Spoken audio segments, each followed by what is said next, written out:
الأمر بالمعروف والنهي عن المنكر الأمر بالمعروف والنهي عن المنكر দিয়েছেন এই সদুপদেশ আল্লাহর ওলিগণ দিয়েছেন এই সদুপদেশ আল্লাহর ওলিগণ আলহামদুলিল্লাহি রাব্বিল আলামিন ওয়াসসালাতু ওয়াসসালামু আলা সাইয়্যিদিল মুরসালিন আম্মা বা'দ ফাআউযু বিল্লাহি মিনাশ শাইতানির রাজীম বিসমিল্লাহির রহমানির রহিম আসসালাতু ওয়াসসালামু আলাইকা ইয়া রাসূলাল্লাহ ওয়া আলা আলিকা ওয়া আসহাবিকা ইয়া হাবিবাল্লাহ আসসালাতু ওয়াসসালামু আলাইকা ইয়া নবিয়াল্লাহ ওয়া আলা আলিকা ওয়া আসহাবিকা ইয়া নূরাল্লাহ। মাদানী চ্যানেলের দর্শকবৃন্দ, আজ আমরা আবারও উপস্থিত হয়েছি মাদানী চ্যানেলের অনুষ্ঠান আল্লাহওয়ালাদের সৎউপদেশ। যে যেখান থেকে আমাদের সাথে আছেন, এই অনুষ্ঠানকে দেখছেন, সবাইকে জানাই আন্তরিক শুভেচ্ছা। প্রিয় নবী সাল্লাল্লাহু তাআলা আলাইহি ওয়া আলিহি ওয়াসাল্লামের উপর দুরূদ শরীফ পাঠ করার অগণিত ফজিলত ও বরকত রয়েছে। আমাদের প্রিয় নবী সাল্লাল্লাহু তাআলা আলাইহি ওয়া আলিহি ওয়াসাল্লাম ইরশাদ করেন, যে আমার উপর একবার দুরূদ শরীফ পাঠ করবে, আল্লাহ তাআলা তার উপর 10টি রহমত নাজিল করবেন। সল্লু আলাল হাবিব সাল্লাল্লাহু তাআলা আলা মুহাম্মদ সাল্লাল্লাহু তাআলা আলাইহি ওয়া আলিহি ওয়াসাল্লাম। দর্শকবৃন্দ, আল্লাহ তাবারাকা ওয়া তাআলা তার নেক বান্দাদেরকে, অলিয়ায়ে কামিলিনদেরকে এমন হিকমত, এমন ইলম ও রুহানিয়াত দান করেছেন যে হিকমত এবং ইবাদতের মাধ্যমে তারা আল্লাহ তাবারাকা ওয়া তাআলার সান্নিধ্য লাভ করেছেন। এমন ধারণা, এমন কনসেপ্ট তাদের মধ্যে সৃষ্টি হয়েছে, যে কনসেপ্ট, যে ধারণা উপর তারা আমল করে আল্লাহ তাআলার সান্নিধ্য পেয়েছেন। তো সে হিকমত সমূহের মধ্যে থেকেই আল্লাহর ওয়ালিগণরা আমাদেরকে সে হিকমত প্রদান করে থাকেন। আর আজ যার হিকমত, বাণী বা উপদেশ নিয়ে আপনাদের নিকট উপস্থিত হয়েছি, তিনি হচ্ছেন অনেক বড় আল্লাহর ওয়ালি, মুজতাহিদিন ইমামগণের অন্তর্ভুক্ত। জি হ্যাঁ, তার নাম হচ্ছে হজরত সৈয়দুনা ইমাম মালিক রহমতুল্লাহ তাআলা আলাইহি, অর্থাৎ মালিকি মজহবের ইমাম। অর্থাৎ মালিকি মজহব আমরা অনেকেই অনেকবার শুনেছি, বিশ্বের মধ্যে আজও অনেকেই রয়েছে যারা ইমাম মালিক রহমতুল্লাহ তাআলা আলাইহির মজহবকে অনুসরণ করে এবং তার যে ফতোয়া রয়েছে, তার যে মাসআলা মাসাল রয়েছে, সে মাসআলা মাসালকে অনুসরণ করে এবং সেই হিসাবে ইবাদত করে, নামাজ পড়ে। আজ আমরা তার বাণী শুনবো এবং ইনশাআল্লাহ আজ্জা ওয়া জাল সে সম্পর্কে বিস্তারিত আলোচনা করব। তো আসুন ইমাম মালিক রহমতুল্লাহ তাআলা আলাইহির সে বাণীটি শুনি। ইমাম মালিক রহমতুল্লাহ তাআলা আলাইহি ইরশাদ করেন যে প্রিয় নবী সাল্লাল্লাহু তাআলা আলাইহি ওয়া আলিহি ওয়াসাল্লামের যে সুন্নাতে মোবারকা, এটা নূহ আলাইহিস সালামের জাহাজের মতন। যে এতে পা রাখলো সে মাগফিরাত লাভ করলো, সুবহানাল্লাহ। আর যে এ থেকে মুখ ফিরিয়ে নিল সে মূলত ডুবে গেল। আল্লাহু আকবার। কত সুন্দর একটি মদিনী ফুল ইমাম মালিক রহমতুল্লাহ তাআলা আলাইহি দিয়েছেন, যে নূহ আলাইহিস সালামের জাহাজের মতো হচ্ছে প্রিয় নবী সাল্লাল্লাহু আলাইহি ওয়াসাল্লামের সুন্নাত। যে পা রাখলো সে মাগফিরাত পেয়ে গেল, আর যে মুখ ফিরিয়ে নিল সে মূলত ডুবে গেল। তো ইনশাআল্লাহ এখন এই সম্পর্কে আমরা বিস্তারিত আলোচনা করব। আর আমাদের সাথে আমাদের প্রধান অতিথি, আমাদের মাশাআল্লাহ মোহাম্মদ রিয়াজ আত্তারি ভাই সাথে আছেন। আসসালামু আলাইকুম ওয়া রাহমাতুল্লাহ। ওয়া আলাইকুম আসসালাম ওয়া রাহমাতুল্লাহ। রিয়াজ ভাই, আপনি কেমন আছেন? আলহামদুলিল্লাহ। শাহরুখ ভাই, আপনি কেমন? আলহামদুলিল্লাহ, মাদানী চ্যানেলের দর্শকবৃন্দদের দোয়াতে ভালো আছি। আচ্ছা রিয়াজ ভাই, ইমাম মালিক রহমতুল্লাহ তাআলা আলাইহি আমাদেরকে যে সুন্দর একটি বাণী দিয়েছেন, ওনার ব্যাপারে তো প্রসিদ্ধ রয়েছে যে ইমাম মালিক অনেক বড় আশিকে রাসূল ছিলেন। তো সেই হিসাবে তিনি সুন্নাত অনুযায়ী মাদানী ফুল দিয়েছেন। এর থেকে আমরা কি মাদানী ফুল নিতে পারি? তিনি আশিকে রাসূল, আশিকে মদিনা। আল্লাহু আকবার। তাকে বলা হয়েছে মদিনার আলিমদের অন্তর্ভুক্ত। সুবহানাল্লাহ, সুবহানাল্লাহ। ইমাম মালিক তিনি তো ইমাম। জি। ইমাম যা বলে ভালোই বলে। জি। তো উনি যে উপমা দিয়ে বুঝিয়েছেন, নূহ আলাইহিস সালাম এর নৌকাতে যারা আরোহী ছিল তারাই কিন্তু নাজাত প্রাপ্ত হয়েছে। জি। তারাই কামিয়াব হয়েছে। জি। তো নবী পাক সাল্লাল্লাহু তাআলা আলাইহি ওয়া আলিহি ওয়াসাল্লামের সুন্নতকে যারা নিজের জীবনে বাস্তবায়ন করে, হাকিকতে দেখা যায় যে কল্যাণকর এবং কল্যাণকামী যারা হয় এবং সফলতা যারা অর্জন করতে চায়, নবী পাক সাল্লাল্লাহু তাআলা আলাইহি ওয়া আলিহি ওয়াসাল্লামের আনুগত্য ছাড়া, তার সুন্নতের উপর আমল ছাড়া সেটি অর্জন করা সম্ভবপর নয়। কোরআনুল কারীমের মধ্যে আল্লাহ তাবারাক ওয়া তাআলা ইরশাদ করেছেন যা সূরা আহজাবের 21 নম্বর আয়াতে আল্লাহ তাবারাক ওয়া তাআলা ইরশাদ করেন, লাকাদ কানা লাকুম ফি রাসূলিল্লাহি উসওয়াতুন হাসানাহ। সুবহানাল্লাহ। কানজুল ইমানের অনুবাদ, নিশ্চয়ই তোমাদের জন্য রাসূলুল্লাহর অনুসরণ উত্তম। তার অনুসরণকে উত্তম বলা হয়েছে। জি। তো নবী পাক সাল্লাল্লাহু আলাইহি ওয়াসাল্লামের অনুসরণ যারা করে তারাও উত্তম ব্যক্তি, উত্তম ব্যক্তি অন্তর্ভুক্ত হয়। জি। সমাজের মধ্যে লোকজন তাকে ভালোবাসে। সুবহানাল্লাহ। সুন্নতের অনুসারী যারা হয়, জি। আল্লাহ তাআলার দয়াতে সমাজেও তারা সম্মানপ্রাপ্ত হয়, দুনিয়াতেও সম্মানপ্রাপ্ত হয়, পরকালে তো সম্মান আছেই। আচ্ছা, আল্লাহ তাবারাক ওয়া তাআলার ভালোবাসা কে চায় না?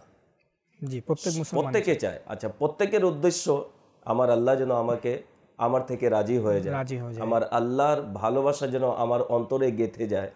কোরআনুল কারীমের মধ্যেও এই সম্পর্কে স্পষ্টভাবে বলে দেওয়া হয়েছে, যা কোরআনুল কারীমে বলা হয়েছে আপনার সূরা আলে ইমরানের 31 নম্বর আয়াতের মধ্যে, কুল ইন কুনতুম তুহিব্বুনাল্লাহ ফাত্তাবিউনি ইউহিব্বুকুমুল্লাহ ওয়া ইয়াগফির লাকুম যুনুবাকুম ওয়াল্লাহু গফুরুর রহিম। কানজুল ইমানের অনুবাদ, এ মাহবুব আপনি বলে দিন, হে মানবকুল, যদি তোমরা আল্লাহকে ভালোবেসে থাকো, যদি তোমরা আল্লাহকে ভালোবেসে থাকো তবে আমার অনুসারী হয়ে যাও। আল্লাহ তোমাদেরকে ভালোবাসেন এবং আল্লাহ তোমাদের গুনাহ ক্ষমা করবেন, আর আল্লাহ ক্ষমাশীল দয়ালু। আল্লাহ তোমাদেরকে ভালোবাসবেন এবং আল্লাহ তোমাদের গুনাহ ক্ষমা করবেন, আর আল্লাহ ক্ষমাশীল দয়ালু। এখানে নবী পাক সাল্লাল্লাহু তাআলা আলাইহি ওয়া সাল্লাম এর ভালোবাসা, তার অনুসরণ আল্লাহ তাবারাক ওয়া তাআলার ভালোবাসার প্রাপ্তির মাধ্যম। কেউ যদি চায় যে আল্লাহ যেন আমাকে ভালোবাসে, একটা হচ্ছে আমি মওলাকে ভালোবাসি, আর একটা হচ্ছে মওলা আমাকে যদি ভালোবাসে, কত উত্তম পন্থা একটি বলে দেওয়া হয়েছে পদ্ধতি, যে আমার মাহবুবকে ভালোবাসো, তার অনুসরণ করো, তার আনুগত্য করো, তাহলে আমি নিজে তোমাদেরকে ভালোবাসি। আর যখন আল্লাহ কাউকে ভালোবাসে, ওয়া ইয়াগফির লাকুম যুনুবাকুম ওয়াল্লাহু গফুরুর রহিম, আল্লাহ তাআলা গুনাহ ক্ষমা করে দেন, আল্লাহ তাবারাক ওয়া তাআলা দয়াও করেন। তো যদি আমরা চাই যে আল্লাহ তাবারাক ওয়া তাআলার নৈকট্য অর্জন করতে, সান্নিধ্য অর্জন করতে, আল্লাহ তাবারাক ওয়া তাআলার দিদার প্রাপ্ত হতে, তাহলে নবী পাক সাল্লাল্লাহু আলাইহি ওয়াসাল্লামের আনুগত্য ছাড়া কোনো উপায় নেই। এবং বলা হয়েছে হুজুর সাল্লাল্লাহু আলাইহি ওয়াসাল্লামের আনুগত্য করা, অনুসরণ করা একটি ফরজ। এটি ফরজ রয়েছে, যেহেতু কোরআনুল কারীমের মধ্যে আল্লাহ তাআলা স্বয়ং নিজে ইরশাদ করেছেন, মাই ইউতিউর রাসূলা ফাকাদ আতা আল্লাহ, যে যারা আমার রাসূলের আনুগত্য করলো তারা যেন আল্লাহরই আনুগত্য করলো।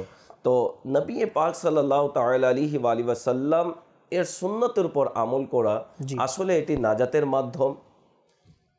নবী পাক সাল্লাল্লাহু আলাইহি ওয়া সাল্লামের সুন্নতের উপর আমল করা নাজাতের মাধ্যম কেমন দেখুন। একটি ঘটনা রয়েছে যে মুসা আলাইহিস সালাতু সালাম ফিরৌনীদের ধ্বংসের জন্য দোয়া করলেন আল্লাহ তাআলার দরবারে। তো ফিরৌনী যারা ছিল তারা নীল নদের মধ্যে ধ্বংস হলো, একজন বেঁচে গেল। আচ্ছা, তো মুসা আলাইহিস সালাতু সালাম আল্লাহ তাআলার দরবারে আরজ করলেন, আল্লাহ সে তো ধ্বংস হয়নি। তো আল্লাহ তাবারাক ওয়া তাআলা ইরশাদ করলেন, হে মুসা আলাইহিস সালাতু সালাম, তুমি তার কুফরিকে দেখছো, আমি তার বাস্তব আমলকে দেখছি, সে তোমার অনুসরণ করে। তাকে সামরি মুসা বলা হয়। মুসা আলাইহিস সালাতু সালাম যেভাবে পোশাক পরতেন সেও সেভাবে পোশাক পরতো, যেভাবে লাঠি মোবারক নিয়ে হাঁটতেন সেও লাঠি রাখতো, মুসা আলাইহিস সালাতু সালাম যেভাবে হাঁটতেন সেভাবে, অর্থাৎ মুসা আলাইহিস সালাতু সালামের নকল করতো, অথচ উদ্দেশ্য তার খারাপ ছিল। এরপরেও আল্লাহ তাবারাক ওয়া তাআলা নিজের প্রিয় মাহবুবের আনুগত্য করতে দেখে একজন বিধর্মী কাফিরকে আযাব থেকে নিরাপদে রাখলেন। তো আমরা যদি মুসলমান নবী পাক সাল্লাল্লাহু আলাইহি ওয়াসাল্লামকে আইডিয়াল বানিয়ে যদি তার অনুসরণ করি, আনুগত্য করি, সুন্নতের উপর আমল করি, নিশ্চয়ই আমাদের জন্য নাজাতের উসিলা হবে। হাদিসে মোবারকের মধ্যেও রয়েছে যে যারা প্রিয় নবী সাল্লাল্লাহু আলাইহি ওয়াসাল্লামের অনুসরণ করে, ওনার সুন্নতের উপর আমল করে, তাদের জন্য প্রতিদান হচ্ছে জান্নাত। সুবহানাল্লাহ।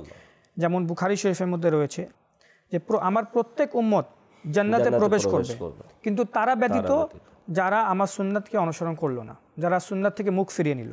প্রিয় নবী সাল্লাল্লাহু আলাইহি ওয়াসাল্লামের অপর একটি হাদিসে মোবারকাত এসেছে যে মান আতাআনি দাখালাল জান্নাহ, যে আমাকে অনুসরণ করলো সে জান্নাতে যাবে। ওয়ামান আসানি ফাকাত আবা, আর যে আমার নাফরমানি করলো সে মূলত আমাকে অস্বীকার করলো, সে আমার কথা শুনলো না। তো প্রিয় নবী সাল্লাল্লাহু আলাইহি ওয়াসাল্লামের সুন্নাতের মধ্যে নাজাতও রয়েছে, জান্নাতও রয়েছে। তার যদি কেউ সুন্নাতের উপর আমল নাও করে তাহলে তাকে প্রিয় নবী সাল্লাল্লাহু আলাইহি ওয়াসাল্লাম আবা বলেছেন, অর্থাৎ সে অবাধ্য। আর জান্নাতও দেখুন না শাহরুখ ভাই, জি, যে জান্নাত কেমন জান্নাত। নবী পাক সাল্লাল্লাহু তাআলা আলাইহি ওয়াসাল্লাম ইরশাদ করেন, মান আহাব্বা সুন্নতি ফাকাদ আহাব্বানি ওয়া মান আহাব্বানি কানা মাইয়া ফিল জান্নাহ। আল্লাহ, যে আমার সুন্নতকে ভালোবেসেছে মূলত আমাকেই ভালোবেসেছে, যে আমাকে ভালোবেসেছে আমার সঙ্গে জান্নাতে থাকবে। নবী পাক সাল্লাল্লাহু আলাইহি ওয়াসাল্লামের সঙ্গে জান্নাত পাওয়া সৌভাগ্যের বিষয়। সুবহানাল্লাহ, জান্নাতে আমার সঙ্গে থাকবে কারা? যারা সুন্নতকে ভালোবেসেছে। নবী পাক সাল্লাল্লাহু তাআলা আলাইহি ওয়াসাল্লাম কে হযরতে রাবিয়া তিনি পানি ওজুর জন্য দিলেন। নবী পাক সাল্লাল্লাহু আলাইহি ওয়াসাল্লাম খুশি হয়ে বললেন, সাল রাবিয়া, চাও কি চাও? সুবহানাল্লাহ। তখন তিনি বললেন, ইয়া রাসূলুল্লাহ সাল্লাল্লাহু আলাইহি ওয়াসাল্লাম, জান্নাতে আপনার প্রতিবেশী হতে চাই। তো নবী পাক সাল্লাল্লাহু আলাইহি ওয়াসাল্লাম বললেন, ঠিক আছে, আরো কি চাও? তো বলে, ইয়া রাসূলুল্লাহ, এটাই যদি পেয়ে যায় সব কিছু পেয়ে গেলাম। তখন নবী পাক সাল্লাল্লাহু আলাইহি ওয়াসাল্লাম তাকে নামাজের ব্যাপারে বললেন যে তাহাজ্জুদ বা নফল পড়ে আমার চোখে শীতলতা পৌঁছাও। জি। তো সাহাবায়ে কেরামদের কনসেপ্ট দেখুন, যে নবী পাক সাল্লাল্লাহু আলাইহি ওয়াসাল্লাম এর সন্তুষ্টি যদি পেয়ে যায়, জান্নাতে তার প্রতিবেশী যদি হয়ে যায়, এর চেয়ে বড় চাওয়া পাওয়ার কি হতে পারে? একজন কবি বলেছেন, अल्लाह का महबूब बने जो तुम्हें चाहे, उसका तो बयां ही नहीं कुछ तुम जिसे चाहो। যে আল্লাহ তাআলার প্রিয় হয়ে যায় যারা, ইয়া রাসূলুল্লাহ আপনি যাকে চান, যারা আপনাকে চায়, আল্লাহর প্রিয় হয়ে যায় তারা যারা আপনাকে চায়, তাদের তো তুলনা নেই। যাদেরকে আপনি চান, যাদেরকে আপনি ভালোবাসেন, তো নবী পাক সাল্লাল্লাহু তাআলা আলাইহি ওয়াসাল্লাম যদি কাউকে ভালোবাসে, নবী পাক সাল্লাল্লাহু আলাইহি ওয়াসাল্লাম সিদ্দিক আকবরকে ভালোবাসেন, ফারুক আজমকে, ওসমানে গনি, মৌলা আলী, তো এদের যে মর্যাদা রয়েছে বর্ণনা করে কেউ শেষ করতে পারবে না। তো নবী পাক সাল্লাল্লাহু তাআলা আলাইহি ওয়াসাল্লাম এর ভালোবাসার মাপকাঠি হচ্ছে তার সুন্নতকে ভালোবাসতে হবে, সুন্নতকে আঁকড়িয়ে ধরতে হবে। এবং নবী পাক সাল্লাল্লাহু তাআলা আলাইহি ওয়াসাল্লাম ইরশাদ করেন যে যারা আমার সুন্নতকে উম্মতের ফাসাদের সময়, মান তামাসসাকা বিসুন্নতি ইনদা ফাসাদি উম্মতি ফালাহু আজরু মিয়াতি শহীদ। যারা আমার উম্মতের ফাসাদের সময় যদি একটি সুন্নতের উপর আমল করে তাহলে 100 শহীদের সওয়াব তাদেরকে প্রদান করা হবে। একটি সুন্নতের উপর আমল করলে 100 শহীদের সওয়াব। আমল কম, প্রতিদান বেশি। আমল কম, সন্তুষ্টি পাওয়া যাচ্ছে। আমল কম, জান্নাত পাওয়া যাচ্ছে। নবী পাক সাল্লাল্লাহু তাআলা আলাইহি ওয়াসাল্লাম ইরশাদ করেন যে প্রতিদিন একজন ফেরেশতা এভাবে এলান করে, সুন্নতের বিরোধিতা করে, তাদের আপনার শাফাত তাদের নসিব হবে না। আল্লাহু আকবার। নবী পাক সাল্লাল্লাহু তাআলা আলাইহি ওয়াসাল্লাম এর সুন্নতকে যেভাবে ভালোবাসলে নাজাতের একটি উপায়, বিরোধিতা কেউ যদি করে তার জন্য আবার কঠিন, যে নবী পাক সাল্লাল্লাহু আলাইহি ওয়াসাল্লামের শাফাত নসিব হবে না। এবং ফেরেশতা প্রতিদিন এভাবে এলান করে। নবী পাক সাল্লাল্লাহু তাআলা আলাইহি ওয়াসাল্লাম এর সুন্নত নাজাত প্রাপ্তির মাধ্যম। হুজুর সাল্লাল্লাহু তাআলা আলাইহি ওয়াসাল্লামের সুন্নতকে যেভাবে সাহাবায়ে কেরাম আলিম রিদওয়ান এর জীবনী যদি আমরা অধ্যয়ন করি পাওয়া যায়, এবং তাদের মাঝে যে উৎসাহ ছিল হুজুর সাল্লাল্লাহু আলাইহি ওয়াসাল্লামের অনুসরণ করার ব্যাপারে। কেন সাহাবায়ে কেরাম আলিম রিদওয়ান তারা নবী পাক সাল্লাল্লাহু আলাইহি ওয়াসাল্লামকে দেখেছেন, সংস্পর্শে বসেছেন, এবং নবী পাক সাল্লাল্লাহু আলাইহি ওয়াসাল্লামের অনুসরণ, আনুগত্য নাজাত প্রাপ্তির মাধ্যম সাহাবায়ে কেরামের চেয়ে বেশি আর কে জানতে পারে? সাহাবায়ে কেরাম আলিম রিদওয়ানের জীবনীতে আসছে যে অনেকে নবী পাক সাল্লাল্লাহু আলাইহি ওয়াসাল্লাম কে তারা ফলো করতেন। হুজুর সাল্লাল্লাহু আলাইহি ওয়াসাল্লাম কিভাবে বসছেন, কিভাবে উঠে যাচ্ছেন, কিভাবে হেঁটে যাচ্ছেন, কিভাবে খেতে বসেছেন, কিভাবে কথা বলছেন, কিভাবে মানুষের সাথে তিনি সাক্ষাৎ করছেন, কিভাবে নবী পাক সাল্লাল্লাহু আলাইহি সাল্লাম ব্যবহার করছেন, প্রতিটি বিষয় তারা নবী পাক সাল্লাল্লাহু আলাইহি ওয়াসাল্লামের অবলোকন করতেন। এই অবলোকন কেন করতেন? আমি যেন নিজের জীবনে এটাকে যেন বাস্তবায়ন করি।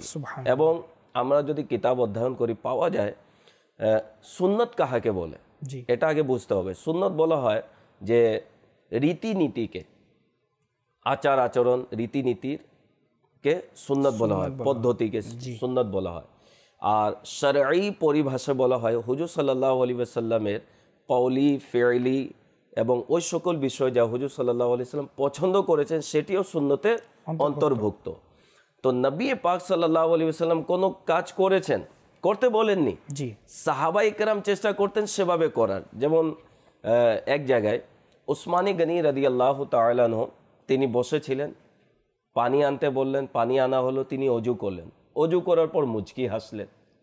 তো অজু করার পর মুচকি হাসা, অজু করার পর অন্যান্য আমলও রয়েছে, তিনি মুচকি হাসলেন। তিনি যখন বললেন জানো যে আমি কেন মুচকি হেসেছি, সে কথার নিজেই উত্তর দিলেন যে একবার হুজুর সাল্লাল্লাহু আলাইহি সাল্লামকে আমি এভাবে অজু করতে দেখেছি, আর অজুর পর তিনি মুচকি হেসেছেন, বিদায় আমিও হাসলাম। একটি রিওয়ায়াত এটি রয়েছে। আরেকটি বলেন যে হুজুর সাল্লাল্লাহু আলাইহি সাল্লাম মুচকি হাসলেন এবং বললেন যারা যখন মুখমণ্ডল ধৌত করে তখন মুখের গুনাহ ঝরে যায়, হাত যখন ধৌত করে অজুতে তখন হাতের গুনাহ ঝরে যায়। এই যে উসমানী গনি রাদিয়াল্লাহু তাআলা আনহু নবীর প্রতি ভালোবাসা দেখুন। হুজুর সাল্লাল্লাহু আলাইহি সাল্লাম অজু করে মুচকি হেসেছেন, অজু করে মুচকি হাসতে হুজুর সাল্লাল্লাহু আলাইহি সাল্লাম বলেননি, এটাকে অনুসরণ করেছেন। হযরত আব্দুল্লাহ বিন উমর রাদিয়াল্লাহু তাআলা আনহু ব্যাপারে আসছে, উনি একবার উটের উপর আরোহণ করে ঘুরপাক কাটছিলেন কয়েকবার। কেউ জিজ্ঞাসা করলো যে এরকম করার কারণ কি? কয় আমি জানি না, শুধু নবী পাক সাল্লাল্লাহু আলাইহি সাল্লামকে এভাবে করতে দেখেছি বিদায় আমি করছি। হযরত উমর রাদিয়াল্লাহু তাআলা আনহু এর জীবনী দেখুন। হাজারে আসওয়াদের নিকটে গিয়ে হাজারে আসওয়াদকে বললেন, হে হাজারে আসওয়াদ, আমি জানি তুমি কোনো কল্যাণও নিয়ে আসবে না, লাভও করতে পারবে না, ক্ষতিও করতে পারবে না, আমি এই জন্য চুমু দিচ্ছি যেহেতু নবী পাক সাল্লাল্লাহু আলাইহি সাল্লাম তোমাকে চুমু খেয়েছেন। তো নবী পাক সাল্লাল্লাহু আলাইহি সাল্লাম চুমু খেয়েছেন হাজারে আসওয়াদকে, ফারুক আজম রাদিয়াল্লাহু তাআলা, এই জন্য আমিও তোমাকে দিচ্ছি। তো সাহাবায়ে কেরামদের মাঝে নবী পাক সাল্লাল্লাহু আলাইহি সাল্লামের অনুসরণ, আনুগত্য করার কত তাদের উৎসাহ ছিল, উদ্দীপনা ছিল, এবং নবী পাক সাল্লাল্লাহু আলাইহি ওয়াসাল্লামকে অনুসরণ করাতে যে নাজাতের একটি মাধ্যম রয়েছে তারা জানতেন, বিদায় তারা অনুসরণ করতেন। আচ্ছা, অনেকে আবার এমনও আছেন যে প্রিয় নবী সাল্লাল্লাহু আলাইহি ওয়াসাল্লামের জীবদ্দশায়, ওনার জীবন মোবারকেই রিওয়ায়াতে এসেছে যে এক ব্যক্তি প্রিয় নবী সাল্লাল্লাহু আলাইহি ওয়াসাল্লামের সুন্নাত অনুযায়ী আমল করে নাই। তার প্রিয় নবী সাল্লাল্লাহু আলাইহি ওয়াসাল্লাম নির্দেশ দিয়েছিলেন সুন্নাত অনুযায়ী আমল করার। যেমন বুখারী শরীফে রয়েছে যে একজন ব্যক্তি প্রিয় নবী সাল্লাল্লাহু আলাইহি ওয়াসাল্লামের কাছে বসে বাম হাতে খেতে লাগলো। আর প্রিয় নবী সাল্লাল্লাহু আলাইহি ওয়াসাল্লাম তো ডান হাতে খেতে পছন্দ করেন এবং সুন্নাতও। তো প্রিয় নবী তাকে ইরশাদ করলেন, তুমি ডান হাতে খাও। তো সে বলল, আমি ডান হাতে খেতে পারি না, আমি অক্ষম। তো প্রিয় নবী সাল্লাল্লাহু আলাইহি ওয়াসাল্লাম ইরশাদ করলেন যে তুমি কখনোই পারবে না, তুমি পারবেও না। তো যিনি হাদিস রিওয়ায়াত করেছেন বুখারী শরীফ, ইমাম বুখারী, তিনি বলেন যে আসলে অহংকারের কারণেই সে ব্যক্তি প্রিয় নবী সাল্লাল্লাহু আলাইহি ওয়াসাল্লামের সে নির্দেশ অনুযায়ী আমল করে নাই, এ সুন্নাতের উপর আমল করে নাই। পরবর্তীতে এসেছে যে সে ব্যক্তি আর কখনোই নিজের ডান হাত মুখে উঠাতে পারেনি, সে সব সময়ের জন্য অক্ষম হয়ে গেল। মানে সে সুন্নতকে সে অহংকারের কারণে সুন্নতকে গুরুত্ব দেয় নাই। প্রিয় নবী সাল্লাল্লাহু আলাইহি ওয়াসাল্লাম তাকে বললেন, তারপরও সে এটাকে ছেড়ে দিল। তো যদি আমরা দেখি যে বর্তমান যুগে হতে পারে আজকে আমি সম্পদশালী, হতে পারে আজকে আমার কাছে খুব ধন সম্পদ রয়েছে, তো আমি এখনকার যে ফ্যাশন রয়েছে, এখনকার যে রীতিনীতি রয়েছে আমাদের মাঝে, এটাকে আমরা বেশি প্রাধান্য দিচ্ছি, এটাকে আমরা বেশি ফলো করছি। অথচ অনেকে আমাদেরকে বলেও বা আমরা শুনতে দেখি বা কিতাবে পড়ি যে প্রিয় নবী সাল্লাল্লাহু আলাইহি ওয়াসাল্লাম অমুক কাজকে পছন্দ করতেন, বা সুন্নাত হচ্ছে অমুক কাজ, যেমন দাড়ি মোবারকা, দাড়ি রাখা সুন্নাতে মোবারকা, ইমামা শরীফ পড়া সুন্নাতে মোবারকা। এখন কোনো ব্যক্তির কাছে গিয়ে যদি বর্তমান যুগে বলাও হয় যে দাড়ি রাখো, তো সে অহংকার বশত, তার কাছে ধন সম্পদ আছে, তার বন্ধুবান্ধব অন্য পরিবেশের, তো সে বন্ধু বান্ধবের কারণে, নিজের অহংকারের কারণে সে কি বলে ফেলে যে দাড়ি আমি কেন রাখবো, বা মাআযাল্লাহ দাড়ি এবং তুচ্ছ জিনিসকে আমি প্রাধান্য দিই না, বা দাড়ি রাখলে আমাকে খ্যাত লাগে মাআযাল্লাহ, এ ধরনের শব্দাবলী বলতে দেখা যায়। হুজুর সাল্লাল্লাহু আলাইহি ওয়াসাল্লামের সুন্নতকে কেউ যদি হেয় করে, জি, মাআযাল্লাহ সুন্নতকে যদি কটূক্তিমূলক কথা বলে, তাহলে তো ইমানই বরবাদ হয়ে যাবে। মাআযাল্লাহ। তো নবী পাক সাল্লাল্লাহু তাআলা আলাইহি ওয়া সাল্লামের সুন্নতে মোবারকা না জি, কোনো একটি শ্রেণীর জন্য সীমাবদ্ধ নয়। সুবহানাল্লাহ। যারা আশিকে রাসূল, যারা মুসলমান, প্রত্যেক মুসলমানের জন্য তার অনুসরণ করা, আনুগত্য করা আবশ্যকীয়, ফরজ বলা হয়েছে। এখন নবী পাক সাল্লাল্লাহু আলাইহি ওয়াসাল্লামের সুন্নতকে যারা আঁকড়িয়ে ধরে, তাদেরকে দেখবেন সমাজের মধ্যেও সম্মান আল্লাহ তাআলা দান করেন, জি, পরকালের সম্মান তো আছে। আমাদের বুজুর্গানে দিন এর আজকে সম্মানিত কেন বলা হয়? তারা নিজের জীবনে হুজুর সাল্লাল্লাহু আলাইহি ওয়াসাল্লামকে অনুসরণ করেছে। অন্যথায় পৃথিবীর বুকে অনেক ধন্যাঢ্য ব্যক্তিরা এসেছে, যারা বাদশাহীও করেছে, কিন্তু দেখা যায় আজকে তাদের কোনো সম্মান নেই। সম্মান কাদের? গরিব রয়েছে, হযরতে বিলাল রাদিয়াল্লাহু তাআলার মতো গোলামও হয়েছে, কিন্তু কত সম্মান পেয়েছে। তাদের নাম নিলে মন ভরে যায়, রাহমাতুল্লাহ তাআলা বলা হয়, রাদিয়াল্লাহু তাআলা বলা হয়। তো সম্মান তো আল্লাহ রাসূলের দরবারেই হাকিকতে আল্লাহ তাবারক ওয়া তাআলার পক্ষ থেকে যখন সম্মান, আর সম্মান প্রাপ্ত তারাই হবে যারা নবী পাক সাল্লাল্লাহু আলাইহি ওয়াসাল্লামকে আইডিয়াল বানিয়ে তার আনুগত্য করেছে। মুজাদ্দিদ আল ফিসানি রাহমাতুল্লাহ তাআলা দেখুন কত সুন্দর তিনি বলেন যে যখন আমি ফরজ নামাজের নিয়ত করি, তো নিয়ত তো করি ফরজ নামাজের, সে সময় আমার মনের খেয়াল আসে যে হুজুর সাল্লাল্লাহু আলাইহি সাল্লাম তো ফরজ আদায় করতেন, সুবহানাল্লাহ। তো এভাবে ফরজ আদায় যে করতেন এটি সুন্নতে মুবারকাও রয়েছে। তো আমার ফরজের নিয়ত করি, ফরজ আদায় হয়, যেহেতু সেদিকের খেয়াল চলে আসে, তো সুন্নতের ফয়জও আমি পেয়ে যাই, সুবহানাল্লাহ। তো আল্লাহ ওয়ালারা যারা নবী পাক সাল্লাল্লাহু আলাইহি ওয়াসাল্লামকে আইডিয়াল বানিয়েছে, প্রতিটি বিষয়ে হুজুর সাল্লাল্লাহু তাআলা আলাইহি ওয়াসাল্লামের আনুগত্য করতেন।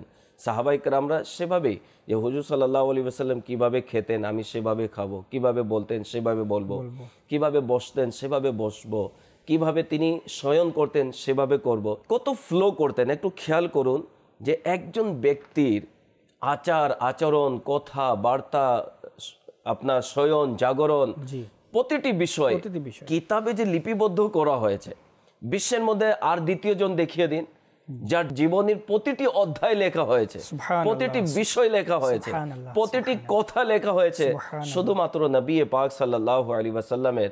হ্যাঁ, তাদেরও লেখা হয়েছে যারা নবী পাক সাল্লাল্লাহু আলাইহি সাল্লামকে আইডিয়াল বানিয়ে নিজের জীবনে বাস্তবায়ন করেছেন এবং সেভাবে নিজের জীবনকে পরিচালিত করেছেন, তারাও জগতের ইমাম হয়েছেন, তারা জগতের আইডিয়াল হয়েছেন। বিদায় দেখা যায় যে নবী পাক সাল্লাল্লাহু আলাইহি ওয়াসাল্লামের প্রতিটি বিষয়কে পুঙ্খানুপুঙ্খানুভাবে নোট করা হয়েছে, তার আমলকে, তার আনুগত্যকে ইবাদত বলা হয়েছে। তার আমল যদি করা হয়, হুজুর সাল্লাল্লাহু আলাইহি সাল্লাম মুচকি হেসেছেন, আমিও যদি হাসি ইবাদত হয়ে যাবে, সুবহানাল্লাহ। হুজুর সাল্লাল্লাহু আলাইহি ওয়াসাল্লাম ভালো ব্যবহার করেছেন আরেকজনের সাথে, আমিও করি, ইবাদত হয়ে যাবে। হুজুর সাল্লাল্লাহু আলাইহি ওয়াসাল্লাম যেভাবে বসেছেন, খাবার যে ভঙ্গি সুন্নতে মুবারকা, সেভাবে যদি আমি বসি ইবাদত হয়ে যাবে, সাবাবের মাধ্যম হয়ে যাবে, নাজাতের ওসিলা হয়ে যাবে। তো হুজুর সাল্লাল্লাহু আলাইহি ওয়াসাল্লামের এর আনুগত্য ছাড়া নাজাতের কোনো পথ নেই। প্রকৃতপক্ষে যদি আমরা দেখি যে ফরজ ইবাদত, যে ফরজ যে আমল, এটা তো ইবাদত, কিন্তু সুন্নত হচ্ছে ইবাদতকে আরো পরিপূর্ণ করে দেয়, পরিপূর্ণ করে দেয়। এবং সুন্নত ছাড়া ফরজ আপনি আদায়ই করতে পারবেন না। আল্লাহ আল্লাহ। যদি দেখা হয় যে সুন্নতকে বাদ দিয়ে যদি আপনি ফরজের দিকে যদি ধাবিত হন, শুধু ফরজই আদায় করব, ফরজই আদায় করতে পারবেন না। যদি আমরা উদাহরণ নেই, যেমন উদাহরণ দেওয়া হয়েছে যে পানি ছাড়া যেভাবে খাদ্য তৈরি করা যায় না, পানি ছাড়া, পানি ব্যতীত খাদ্য তৈরি হবে না, ঠিক ফরজও আদায়ের ক্ষেত্রে সুন্নত ছাড়া আদায়ই হবে না। সুবহানাল্লাহ। এক বুজুর্গ রাহমাতুল্লাহ তাআলা আলাইহি কেউ বলল যে আমাদেরকে শুধু কোরআনের শিক্ষা দিন। আচ্ছা, কোরআনের। তো তিনি তাদের দিকে কোরআনকে বাড়িয়ে দিলেন, বলেন এর থেকে বের করো যে মাগরিবের কয় রাকাত পড়তে হবে, সুবহানাল্লাহ, জোহরের কয় রাকাত পড়তে হবে, আসরের কয় রাকাত পড়তে হবে, এই কোরআন থেকে তুমি বের করো। বিভিন্ন সাইড তিনি উপস্থাপন করলেন যে কোরআন থেকে তুমি বের করো যে তুমি এশার কয় রাকাত পড়তে হবে, তারপরে তাওয়াফ কয় চক্কর দিতে হবে, সুবহানাল্লাহ, জি, সাই কিভাবে করতে হবে। করতে হবে। তো তিনি সেটা বললেন যে সুন্নত ছাড়া, হাদিস ছাড়া সেটি সম্ভবপর নয়। তো কোরআনকে বোঝার জন্য হাদিসকে নিতে হবে এবং হাদিসের উপর আমল করার জন্য সুন্নতে রাসূল সাল্লাল্লাহু আলাইহি সাল্লামকে আঁকড়িয়ে ধরতে হবে। তাহলে সঠিকভাবে কোরআনের উপর আমরা আমল করতে পারবো। এখন আমরা শুধু কোরআনকে নিয়ে থাকি, সুন্নাহকে যদি ছেড়ে দিই তাহলে কোনোদিন কামিয়াব হতে পারবো না। আর সুন্নাহকে ধরি, কোরআনকে ছেড়ে দিই, কামিয়াব হতে পারবো না।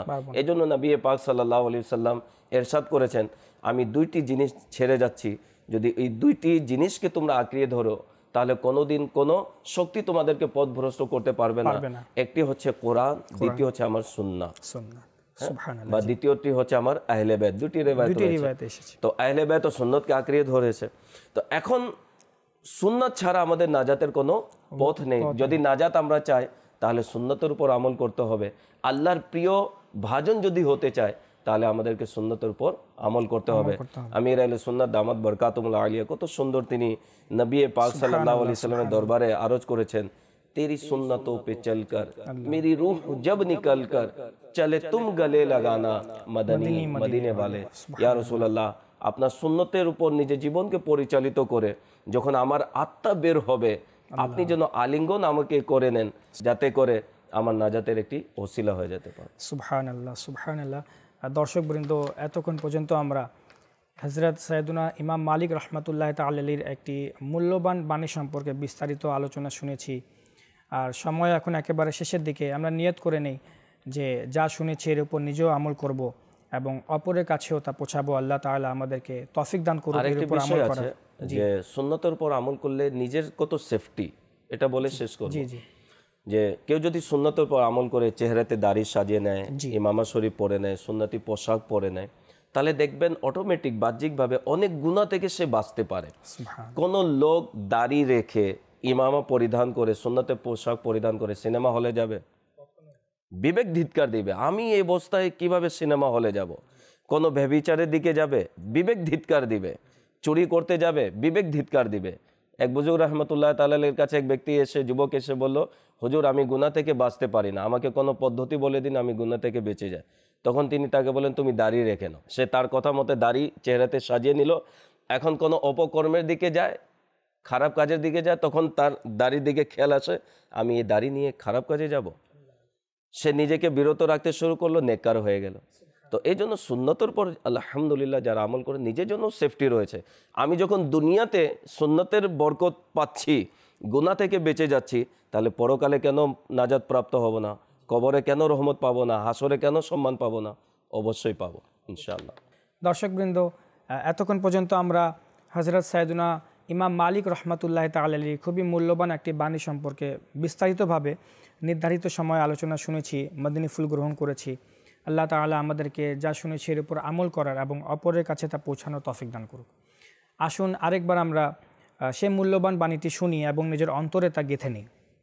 হযরত সাইয়েদুনা ইমাম মালিক রহমাতুল্লাহ তাআলা আলাইহি ইরশাদ করেন যে প্রিয় নবী সাল্লাল্লাহু তাআলা আলাইহি ওয়াসাল্লামের সুন্নাত নূহ আলাইহিস সালামের জাহাজের মতন।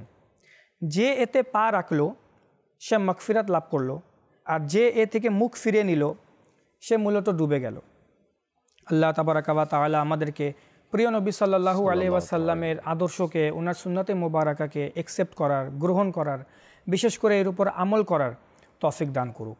আমিন বিজাহিন নবীজিল আমিন সাল্লাল্লাহু তাআলা আলাইহি ওয়া আলিহি ওয়াসাল্লাম। সল্লু আলাল হাবিব সাল্লাল্লাহু তাআলা আলা মুহাম্মদ সাল্লাল্লাহু আলাইহি ওয়াসাল্লাম। আল আমরু বিল মারুফ ওয়ান নাহয়ু আনিল মুনকার, আল আমরু বিল মারুফ ওয়ান নাহয়ু আনিল মুনকার। দিয়েছেন এই সদুপদেশ আল্লাহর ওলিগণ, দিয়েছেন এই সদুপদেশ আল্লাহর ওলিগণ।